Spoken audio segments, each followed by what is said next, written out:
2020년 11월 16일 이정훈입니다. 우리나라 대한민국 국회에 진출해 있는 탈핵운동가들에 대해서 한마디를 하지 않고는 지나갈 수가 없어서 이 프로를 만들었습니다.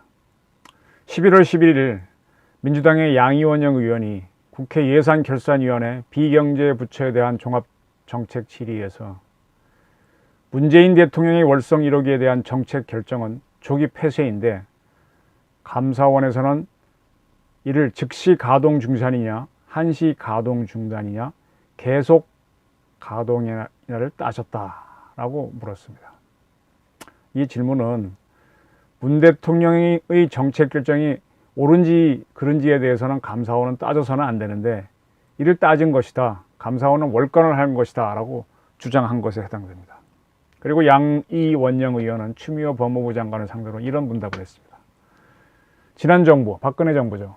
지난 정부에서 개성공단을 전격적으로 폐쇄하면서도 황교안 국무총리께서 국회에 출석해서 대통령의 정치적 결단이라고 얘기했습니다. 월성 1호기 조기 폐쇄도 대통령의 정당한 통치 행위다, 정책 결정이다 라고 보지 않으신가요? 어떻게 생각하십니까? 이렇게 질의를 했습니다. 이에 대해 추 장관은 이렇게 답변했습니다. 통치 행위에 해당하는지 그거를 제가 이 자리에서 말씀드리기는 어렵고요. 권력형 비리가 아니라는 거죠. 검찰이 수사 명분으로 삼으려면 이것이 무슨 권력형 비리라든지 부패라든지 그런 것이 있어야 되는데 그런 사안은 아니고요. 단순히 정책 과정의 문제이니까 검찰이 수사를 명분으로 개입할 영역은 아니다라고 생각합니다. 그런 면에서는 통치행위 개념이랑 유사하다고 할 수가 있겠죠. 정책 결정이니까. 이렇게 답을 했습니다.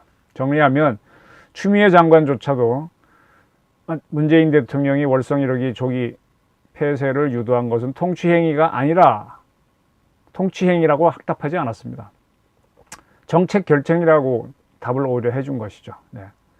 통치행위 개념이랑 유사하다라는 표현을 썼지만 결국은 정책 결정이다 이렇게 답을 준 겁니다. 이 통치행위라는 답을 듣고 싶었겠죠. 양이원영 씨. 통치행위라는 용어는 김대중 정부가 남북 정상회담을 하기 위해서 5억 달러의 돈을 북한에 몰래 보냈잖아요. 우리나라 외환은행을 통해서 또 국정원을 시켜서. 그때 북한에 보낸 돈 중에 현대에서 내놓은 돈 2억 달러 정도 되지, 한 2억 달러 정도 되죠. 나머지 3억 달러는 어떻게 마련한 겁니까? 그게 국정원 특수활동에서 빼낸 돈일 겁니다. 그렇게 송금을 했죠. 그걸 정당화하기 위해서 만들었던 그 당시 김대중 정권 세력들이 통치행위다, 고도의 정치적 결단이다, 뭐 이런 주장들을 했어요. 그러니까 왈가왈부하지 마라. 대통령이니까 마음대로 하겠다. 왈가왈부하지 마라. 나한테 법 적용시키지 마라. 이런 얘기였죠. 정리를 좀 하겠습니다. 대통령은 국가의 원수이고요. 우리나라 경우에는. 그 다음에 행정부의 수반입니다. 행정부의 수반인 대통령이 국가를 통치하려면 입법부가 만든 법에 따라서 해야 됩니다. 그리고 그 통치가 적법했는지에 대해서는 사법부의 심판을 받아야 됩니다. 지금 문재인 정권이 박근혜, 이명박 두 대통령에 대해서 사법 심판을 하게 했는데 이것은 그들 나름대로 봤을 때 두 분의 통치가 적법했는지를 따져서 아니다라고 봐서 처벌을 한 게 됩니다. 마찬가지로 문재인 대통령이 한 행위도 사법부의 심판 대상이 돼야 됩니다. 양이원영 의원은 통치권 행사를 통치행위로 표현한 것 같아요. 통치권이란 말을 하지 않고 통치행위라고 표현한 것 같아요. 근데 통치권은요, 통치행위보다 조금 더 큰 개념입니다. 사전에 있는 통치권을 좀 설명을 드릴게요. 사전에서는 통치권을 치리권이라고도 표현합니다. 한자 여기 표현되어 있죠. 그러니까 뭔가 하면은 국가의 지배권입니다. 국가가 피지배자들을 지배하는 그런 권리예요. 일방적인 권리예요. 합법적, 법적인 근거를 갖고 행사되는 국가 권력은 그 권력을 행사할 때 피지배자의 동의를 전혀 필요로 하지 않아요. 누가 이렇게 사람을 죽였다. 그걸 보고 국가가 가서 사람 죽인 사람을 체포할 때 그 사람 죽인 사람이 내가 국민인데 뭐 어쩌고 저항해봐야 소용이 없어요. 그냥 덮치는 겁니다. 무조건적이고 일방적인 권력이 통치권입니다. 근데 법치를 도입하게 되면요, 법치를 도입하게 되면 이 통치권도 무제한의 권력이 안 됩니다. 법에 의해서 권력을 행사해야 됩니다. 즉 살인자를 체포할 때도 미란다 원칙이 당신에게 있으면 알려준 다음에 체포를 하는 겁니다. 그리고 이렇게 이제 법치를 하게 되면 공화국이 되는데 법치를 제대로 안 하면 군주 국가가 되는 거죠. 그러한 공화국에서는 현대의 공화국은 입법, 사법, 행정권을 딱 나눈 기본적으로 상권 분립을 채택하고 있습니다. 뭐 과거에는 이권 분립하자 뭐 여러 가지 논쟁이 있다가 현대에 와서 공화국은 상권 분립으로 정착되어 있습니다. 어쨌든 통치권은 이렇게 적법한 법적 근거가 있으면은 피지배자의 동의를 받지 않고 일방적으로 하는 거거든요. 그러한 통치권이 보다 명확히 규정될 때는 군주정을 할 때죠. 군주가 통치할 때는 뭐 법을 근거로 하지 않고 짐이 곧 국가다. 왕권 신수들에 따라서 왕의 권력은 신이 준 거다 이런 거에 따라서 내가 천자다. 짐이 곧 국가다 이런 개념에 따라서 하니까 그게는 이제 마음대로 하는 통치권이 형성될 수 있었죠. 근데 유럽에서 군주정의 폐해를 많이 느끼면서 계몽주의자들이 일어나가지고 권력을 제한하자라고 하면서 보르조아지가 이제 권력을 나눠 가지면서 의회를 만들고 또 사법부 제도를 도입하면서 공화정을 하게 되는 거죠. 이걸 대표적으로 이걸 실현하는 큰 변화가 프랑스 대혁명, 그 전에 영국에서는 명예혁명 이런 것들이 있었던 거 아닙니까? 피를 흘리면서 군주의 권력을 제한한 거죠. 그래서 상권 분립이라는 개념이 도입돼서 입법, 사법, 행정부가 국가 권력을 나눠 갖게 된 거죠. 이 상권 분립을 하기 전 군주정을 할 때 군주가 모든 권력을 갖고 있던 것이 흔히 말하는 군주 대권이라는 겁니다. 로열 프리로거티브. 프리로거티브는 특권, 뭐 대권 이런 뜻입니다. 자기 마음대로 하는 거죠. 자기 마음대로 하는 거. 군주가 모든 결정을 하는 겁니다. 이때는 이렇게 하는 걸 전제군주 정치라고 그러죠. 전제군주정. 네. 입법부는 없었고 사법부는 군주가 한 행위에 대해서는 사법적 심사를 안 합니다. 군주가 아닌 사람들에 대해서는 뭐 주리를 틀면서 뭐 이렇게 고문을 하면서 사법적 처리를 할 수 있지만 군주에 대해서는 군주는 신입니다. 천자, 하늘입니다. 하늘. 짐이고 국가입니다. 그래서 이 전제 군주정을 무너뜨리기 위해서 계몽주의자들이 프랑스 대혁명 같은 숱한 대가를 치르면서 대권을 뺏었죠. 네. 그래서 그러다 보니까 그 군주제를 유지하는 나라가 유럽에는 아직 있잖아요. 영국이라든지 스웨덴. 근데 이제 법에 따라 입헌 군주제를 하지 않습니까? 내용은 공화제로 바뀌었죠. 그래서 형식적으로 이제 군주를 유지하니까 군주에게 형식적인 대권은 남겨놓았어요. 그러니까 이제 우리나라 같은 경우도 형이 확정돼서 교도소에 가 있는 분들을 사면해주는 권리가 대통령이 행사하지 않습니까? 영국 등 입헌군주국에도 군주가 그런 은사권을 갖고 있어요. 그러나 자기 마음대로 하는 게 아니라 그 강요회의라고 하는 국무회의에서 결정을 받아서 합니다. 우리나라 대통령도 역시 법무부 장관도 국무위원이잖아요. 국무회의의 결정에 따라서 대통령이 사면권을 행사합니다. 그리고 영국 등 입헌군주국에 있는 군주는 어떤 나라가 새로 독립하면 그 나라의 독립을 승인하는 걸 합니다. 그러나 그분이 하긴 하지만 뭐 국회의 동의를 받고 하긴 않지만 국무회의의 결정을 따라서 하는 겁니다. 그렇게 하는 겁니다. 훈장을 주는 것도 뭐 국회의 동의를 받거나 그렇게 하지 않고 군주가 직접 하는데 그러나 국무회의의 의견을 수렴해서 합니다. 역시 이것도 우리나라도 마찬가지입니다. 이렇게 계몽주의에서 상권 분립의 공화정이 도입해놓은 군주의 대권은 굉장히 제한을 받습니다. 근데 영국 등 이런 나라들이 입헌군주제에 들어갔을 때 프로이센은 한 발 늦었죠. 프로이센은 한 발 늦어서 그 나라도 이제 공화정을 한다고 비스마르크가 총리를 했죠. 그런데 빌헬름 1세라고 하는 그 군주가 여전히 힘을 썼죠. 그래서 군주정도 하면서 공화정도 하는 어정쩡한 자세를 가졌습니다. 이 유리한 점은 있어요. 군주가 똑똑하면은 총리보다 강한 힘을 쓰니까 국가 발전이 유리하죠. 그러나 독재로 가게 되면 이제 개판이 되는 거죠.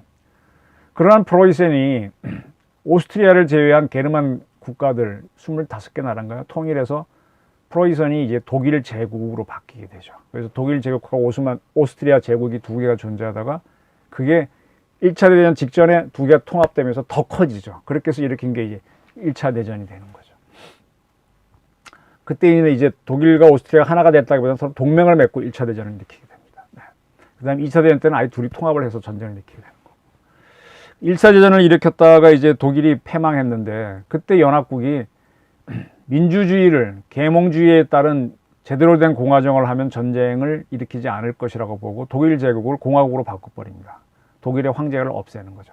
근데 보다 정확히 말하면 제가 공부해 보니까 1차 대전 패배하기 직전에 독일에서 혁명이 일어나서 군주정, 황제를 없애버리더라고요. 스스로. 그리고 스스로 이제 공화정으로 가는데 거기에 이제 연합국 등 미국, 프랑스 등이 들어와서 더 가속화 시키는 거죠. 민주정을. 그때 이제 미국의 대통령이 윌슨 대통령인데 그분이 이제 뭐 이렇게 민주주의를 많이 퍼뜨리기 위해서 국제연합, 유엔의 전신인 국제연합을 만들고 그렇게 이제 민주주의가 많이 들어가도록 유도를 하죠. 그래서 독일에서는 공화정을 만드는데 그 공화정이 그 유명한 바이마르 공화국입니다. 바이마르 공화국은 가장 민주적인 정권이었어요.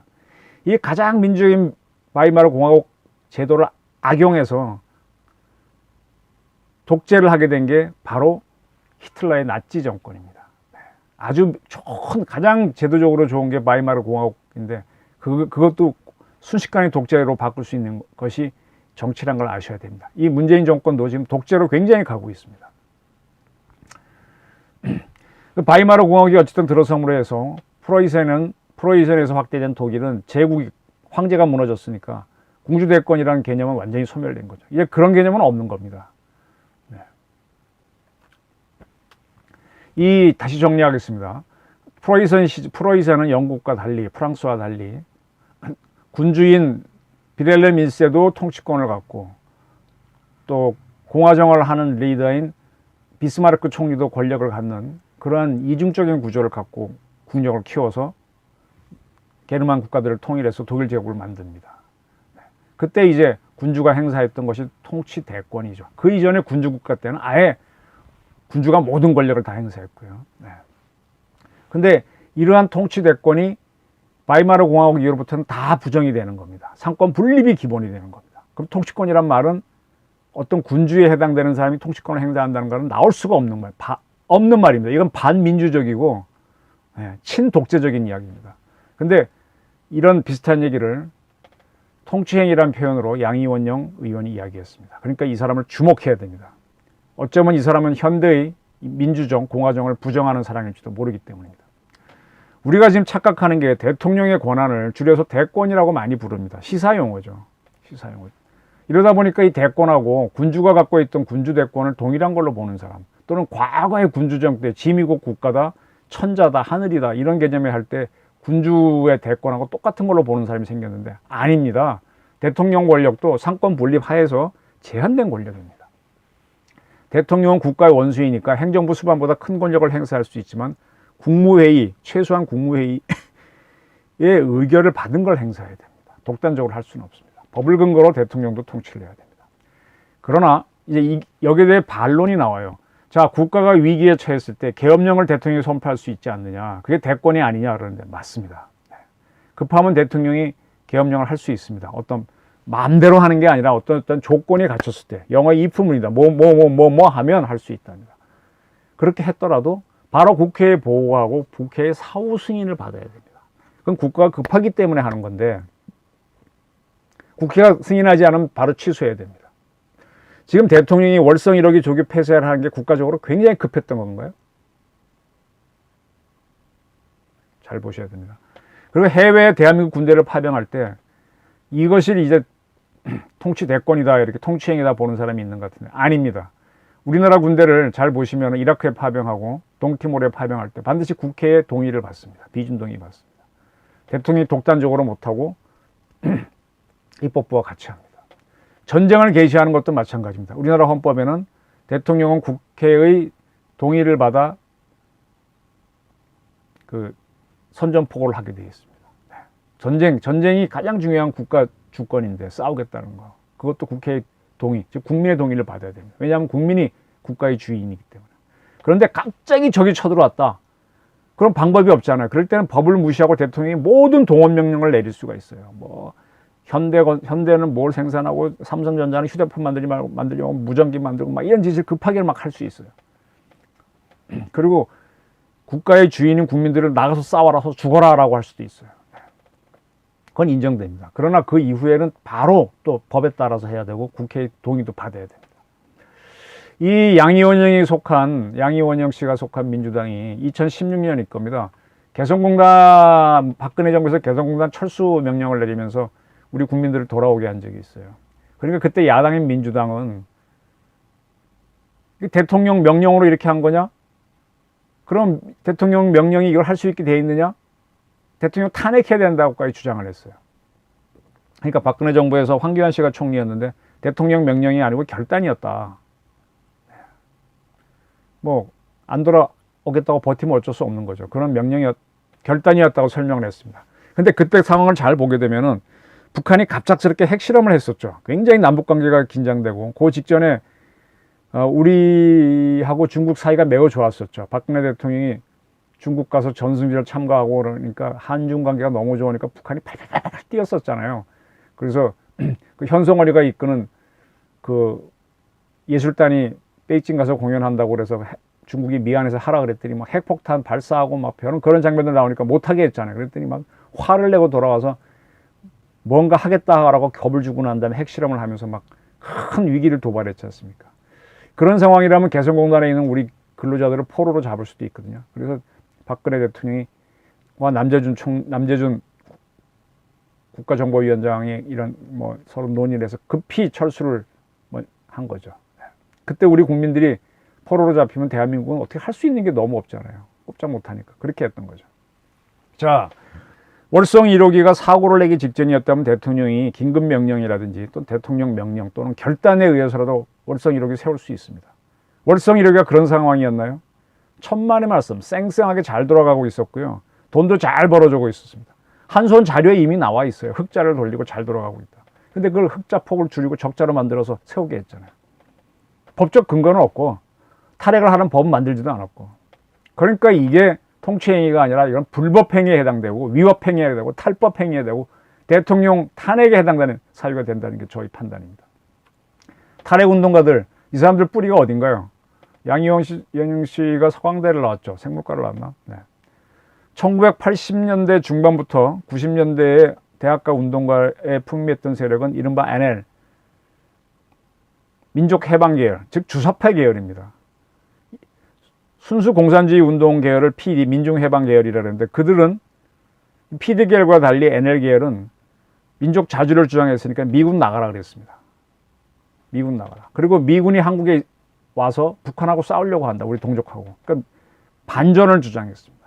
그다음에 그때 미군이 핵무기를 갖고 있으니 핵 갖고 나가라 하고 반핵을 주장했습니다. 반전, 반핵, 양키, 고우홈이 주사파 NL계들의 주 구호입니다. 미국이 전쟁을 일으킨다고 본 거죠. 분명히 1950년 전쟁을 일으킨 건 북한인데 이게 주사파들이 친북주의자들입니다. 근데 한국은 1991년에 비핵화 선언해서 주한미군이 갖고 있던 핵을 다 빼냈습니다. 미국은 정확하게 말하면 1990년, 91년에 동유럽 공산국가와 소련이 무너지잖아요. 그때 소련을 구성했던 나라들, 카자흐스탄, 우즈베키스탄, 이런 나라들이 다 핵무기를 배치하고 있었잖아요. 우크라이나 같은 건 250개나 갖고 있었잖아요. 그래서 그런 나라들을 비핵화하기 위해서 그들이 갖고 있는 핵을 다 러시아로 보내게 합니다. 이게 세계적인 비핵화 정책이에요. 그걸 하기 위해서 미국의 우방국들도 갖고 있던 미국 핵을 불러들입니다. 그걸 아니까 노태우 정부에서 우리는 어차피 핵을 못 갖는구나 해서 비핵화 선언하면서 북한도 갖지 말자 이렇게 해서 나온 게 비핵화 선언이기 때문에 그때 미국은 스스로 이제 핵무기를 빼버립니다. 뺀 상태인데 이 NL계들이 반전, 반핵, 양키, 고우홈, 반핵을 주장합니다. 근데 미군이 이제 다 핵무기 뺐다는 걸 아니까 그러면 한국의 원자력 발전소 없애라는 반원전으로 돌려버려요. 근데 이때 북한이 핵무기를 막 개발할 초기거든요. 그렇다면 북핵에 대해서 반핵을 해야 되는데 그건 거론 안 해요. 이게 NL계들의 수상한 점입니다. 그리고 그때 우리나라에서 구럽도 또 부안 이런 데 방패장 만든다고 하니까 주민들이 막 반대합니다. 죽는 줄 알고. 그러니까 이 자들이 반핵을 반원전으로 확 변신시켜 버립니다. 이게 이제 큰 힘을 받으니까 환경운동을 하겠다는 사람들이 대거, 환경운동도 여러 가지가 있잖아요. 이 반핵 쪽으로 확 몰려옵니다. 그래서 환경운동의 핵심이 반핵운동이 돼버려요. 그리고 그 직업적 운동가들이 들어옵니다. 자, 윤미향 의원이 정의연을 이끌었죠. 그거는 반일운동이라 하면서 그렇게 가면 되는데 이 사람들이 사드 기지 반대 투쟁, 제주 기지 건설 반대 투쟁, 근데 참여합니다. 기록이 분명히 있습니다.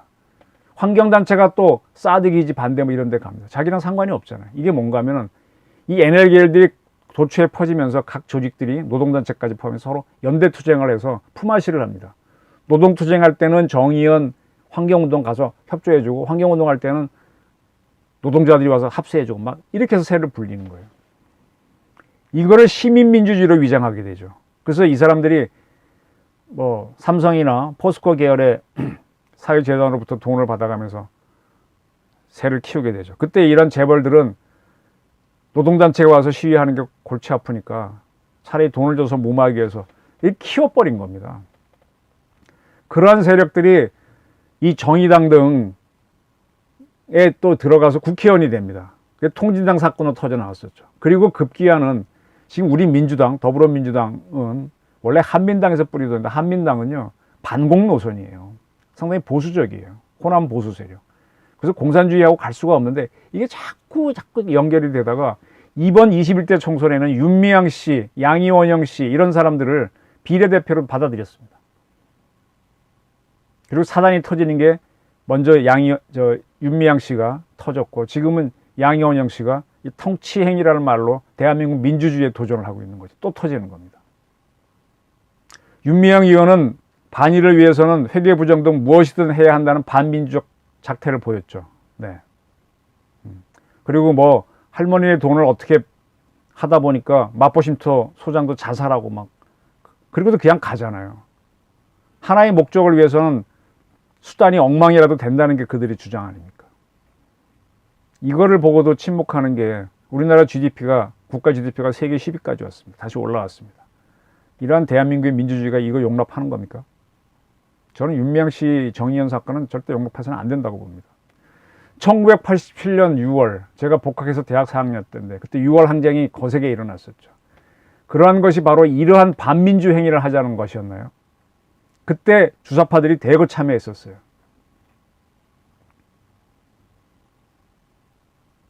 그때 연세대학교 총학생회장이 우상호, 고려대학교 총학생회장이 이인영입니다. 근데 그들이 지금 뭐 하고 있습니까? 이런 민주주의 하자고 한 겁니까? 그리고 1980년 5월의 광주를 그렇게 내세우는데 민주당은 그것이 이러한 반민주를 하자는 것이었습니까? 한번 봐주십시오, 진짜로. 자, 코로나에 짓눌려서 말을 못하는 건가요? 그러면 제가 묻고 싶어요. 월성 1호기가 대한민국에 묻는 겁니다. 대한민국 민주주의는 어디로 갈 것인가? 예, 코로나에 짓눌려서 나는 몰라 그런다면 민주주의는 누가 지킬 겁니까? 민주주의를 지키지 않으면은 우리 경제도 뭐도 미래도 다시 독재자가 날뛰는 세상으로 가는데, 그렇게 피 흘려서 많은 사람이 희생돼 가면서 만든 민주주의인데, 대한민국은요 민주국가이기 때문에 살인자도 충분히 변론할 기회를 준다면 처벌합니다.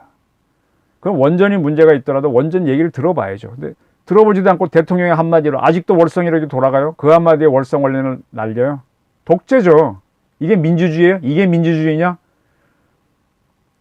뭐 최순실 사건 났을 때 이것이 국가냐 그러는데, 이건 국가냐, 이건 민주주의냐, 이런 질문을 해야 되는 거 아니에요 지금? 네. 탈핵운동가들이 환경운동에 편승을 해서, 민주세력에 편승해서 대한민국 경제를 야금야금 무너뜨리고 있습니다. 처음에는 그럴듯하지만 나중에 보면 우리의 민주주의를 제껴준 것도 에너지와 군대가 있어야 하는데 그걸 다 무너뜨리는 세력들이 있었구나. 그거 알고 나면 너무 늦을지 모릅니다. 양이원영 의원에 대해서 통치 행위다? 이거 그냥 넘어가면 안 됩니다. 반민주 세력이라는 걸 아시고 하나하나 따지고 들어가야 됩니다. 대한민국 민주주의는 우리 역시 피를 흘려 지킨 겁니다. 이걸 악용하는 세력을 막아내야 됩니다. 고맙습니다.